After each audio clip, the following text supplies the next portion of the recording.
दृश्यांमध्ये दिसत असलेलं हे उघड्यावरचं गोदाम म्हणजेच वडाळ्याचा टिळक मार्ग।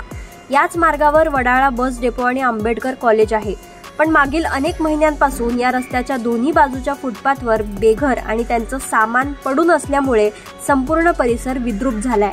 दिवसेंदिवस या रस्त्यावर आणि फुटपाथवर बेघरांची संख्या वाढत चालली आहे। गॅस सिलेंडर आणि स्टोव्ह यांसारख्या वस्तू फुटपाथवर ठेवलेल्या हमखास आढळतात, तर विजेच्या खांबांना दोर बांधून कपडे वाळत घातलेत।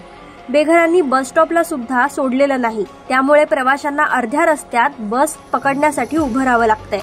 रस्त्याच्या दोन्ही बाजूचे फुटपाथ बेघरांनी अडवल्याने नागरिकांना चालण्यासाठी जागाच शिल्लक राहिलेली नाही।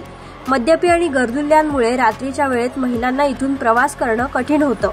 बेघरांमुळे आणि त्यांच्या सामानामुळे या रस्त्याला आणि बस स्टॉपला गोदामाचं रूप आलेलं पाहायला मिळतंय। आता हा फुटपाथ मोकळा होणार का हे पाहावं लागेल। लोकमत मुंबईसाठी निधी पेडणेकरचा रिपोर्ट, वडाळा।